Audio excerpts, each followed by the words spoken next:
আমার চ্যানেলে নতুন হলে অবশ্যই চ্যানেলটি সাবস্ক্রাইব করে বেল আইকনটি প্রেস করে পাশে দেবেন এই ধরনের তথ্য পাওয়ার জন্য। এডুকেশনাল ক্রিয়েটিভিটি চ্যানেলে সকলকে স্বাগত। আজ একটি গুরুত্বপূর্ণ আপডেট দেবো, 32,000 কেস আপডেট। আজকে এই মামলার মেনশন হতে গিয়েছিল, তো সেই সংক্রান্ত গুরুত্বপূর্ণ শুনানির আপডেট আপনাদেরকে দেব। আপনারা জানেন কোর্ট নাম্বার 11 জাস্টিস তপব্রত চক্রবর্তীর নেতৃত্বাধীন বেঞ্চে 32,000 কেসের অ্যাসাইন হয়েছে, বা সেখানেই শুনানি হবে বা সেখানেই ফয়সালা হবে। তো প্রথমে বলে রাখি, জাস্টিস তপব্রত চক্রবর্তী ইনি সত্যি একটি জেন্টেলম্যান বলা যেতে পারে, কারণ উনি দীর্ঘ দিনের আপার প্রাইমারি একটি মামলাকে সুন্দর করে মিটিয়েছেন, বা আজকে মামলাটিও বা মেনশন পর্বটি উনি মন দিয়ে শুনে বা ইনস্ট্রাকশন দিলেন যাতে করে এই সমস্যাটি তাড়াতাড়ি শুনানি হয় বা সমাধান হয়। প্রথমে আজকে একটি জুনিয়র এই 32,000 মানে মানে যারা বিরোধী পক্ষ রয়েছে, যারা চাকরি প্রার্থীদের বিরোধী পক্ষ, তাদের পক্ষ থেকে মেনশন করতে যান। তিনি বলেন যে হ্যাঁ, ব্যাপারটা এতদিন পরে কেন, সো লং ডে, যাই হোক এরকম একটি ব্যাপার বলেন। তা আপনারা লাইভেও দেখতে পাবেন পুরোটা, আমি জাস্ট একটু বলে দিই আপনাদেরকে, তাহলে বুঝে যাবেন। তো বলছেন স্যার, এটা কি ইন্ট্রিম অর্ডার হয়েছে যার জন্য সাফারিং করছে পিটিশনাররা, তো এরকম একটি বলেন। তো ঠিক আছে, এটি আমি আমার এই বেঞ্চে অ্যাসাইন হয়েছে সবে মাত্র, বা ঠিক হয়েছে। আপনারা আজকে অ্যাসাইন করুন, মেনশন করে নির্দিষ্ট ডেট দেওয়া হবে, সেই ডেটে শুনানি হবে।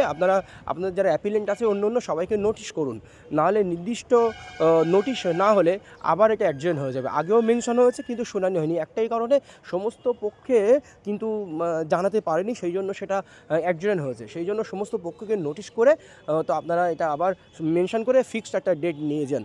তো বলেন স্যার, আমরা টুমোরো, মানে পিটিশনারদের পক্ষে বলা হয় যে আমরা টুমোরো এসে আপনাকে নোটিশ করে অ্যাসাইন করে দেবো। তো বিচারপতি বলেন নোটিশ করে অ্যাসাইন করতে, সম্ভবত টুমোরো অ্যাসাইন হতে পারে, না হলে নেক্সট মন্ডে, সম্ভবত টুমোরোই, আগামীকালই হচ্ছে এটা। আবার ওরা নোটিশ করবেন, নোটিশ করে সবাইকে নোটিশ করে একটা মানে আবেদন কিন্তু আবার ডিভিশন বেঞ্চে করবেন, করে একটা ফিক্সড ডেট নিয়ে এটা কিন্তু শুনানি হওয়ার সম্ভাবনা।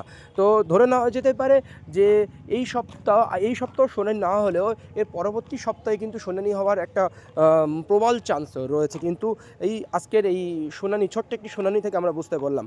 তো এখন কি আপডেট রয়েছে বিস্তারিত আমরা দেখুন, লাইভটি দেখে নিই। Particular date. Please ascertain who are your other sides. Please have a consultation with them, and because it is at the instance of the appellant, he has to come and tell us, na. Since the interim order is there, my lord, we are suffering. Interim order is there, you are suffering. What did you do for so long?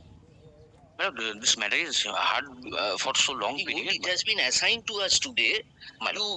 We will hear the matter, but subject to all of you agree to a particular date, we will keep the matter on that date and hear it out. Please ascertain and come back with a notice on Monday. My lord, if you have notice on today, my lord, should I come tomorrow? You can ascertain, you come. My lord. But you please inform your appellant.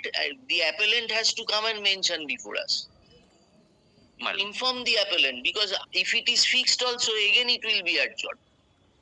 My lord. Please understand the difficulty.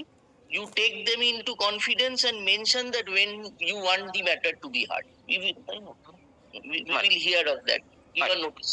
Yes, next.